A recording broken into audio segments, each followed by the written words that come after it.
In our video today, we're going to talk about the difficulty of leaving those that have been with you for a very long time. You know, you have a lot of team members that have been with you as an entrepreneur or as a friend or as a leader. And there are people that started the journey with you, you know, and at times you have to leave them as we're all changing. You know, sometimes you get the whole saying like, you've changed. And my response to people that tell me that is that, yeah, I have changed. I hope to continue to change as I want to grow in my journey. And so, with the changes, as you change, what I notice as an entrepreneur is that you raise your standards. When you first start out and you start out for things like hiring, you just want to hire anybody. You don't have a very clear sense of the archetype of the person that you want to hire. What problems am I trying to solve? What job description are they going to do? What type of culture fit am I hiring for? Is this person exactly like me? Because you don't really want a bunch of people like you in your organization. And so when you're starting out, you just kind of pick anyone to the best of your ability. And as you get more and more seasoned, it's definitely true that you fire fast and hire slow. You really I think just looking at our last 4 or 5 hires, we've really hired people that have an open mind, that want to learn, and that have a high work ethic and fit the culture. Everything else can be taught. Everything else can be taught. Of course, it's more ideal to invest in a person that has all of those qualities, and then they also have the experience too. Of course, that comes at a premium. Those of you that survived and got through COVID, you know what I'm talking about when you looked around and you really couldn't find anyone that you could hire. I remember at that time, I had 2 hiring platforms that I went through. And at first, I just put out an ad. And the ad was to try to attract people, right? Counter to that, another opportunity that I chose to do because the ad wasn't working. I changed my copy multiple times. I basically did a resume search. And so I basically found every dental assistant in like a 25-mile radius and contacted all of them. I texted every single one that fit my filter and my qualifications. I don't remember if it was exactly, I think the initial filter was like 25 miles. And then I narrowed it down to 10 of who I'd message. And I'd base it based on like number of years of experience. If they didn't have spotty resumes, I'm pretty sure I went through 600 applications, at that time. And so you really learn to fire quickly in this world of hiring and firing.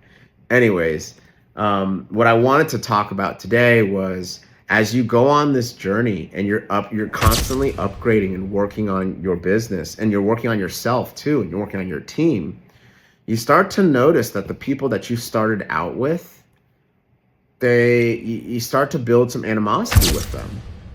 And typically it's as a result of you constantly pushing the envelope of upgrading your standards. You're no longer tolerating or wanting to tolerate that problem anymore. When I was speaking to one of my friends, I was reminded of that experience, and it was just I'm so happy for him because it was such a powerful reflection that he went through, because we've all been through that, where we're like, man, that person was loyal. How could I let that person go? Am I not being loyal when I let that person go, when they've been like, they were with me when I had holes in the wall and I had pink paint on the wall, and I basically just patched up this desk that I had in my office, where no one really wanted to work in my business, but they stuck around. They didn't care. They just kept going with me. It's hard. It's really hard, because on one hand, you want to live in the past and want to continue tolerating that standard. And on the other hand, you almost disrespect your future self of your own goals, selfishly, right? If you want to talk about unselfishly, you prevent your other team members from getting the next raise, because that person that's dragging your business back is preventing you from getting to the next level. It's drag. It's drag. If you want to get to a high speed in your car, you can't just have a bunch of wings just like preventing you from moving quickly, right? You have to get rid of that drag if you want to get to that next step. And it's almost like a requirement that all entrepreneurs go through as you start to bump into ceilings of complexity and you get to the next level. It's a whole different game, you know? And so part of that game is letting go and moving on to the next thing. At the same time, we want to give, we try our best to give that person chances. We go over the key performance indicators, the KPI, we give them timelines, we connect them, we try to be the best leader that we can. And in the same breath, those of you that are mindful of this, you feel like you let that person down, you know?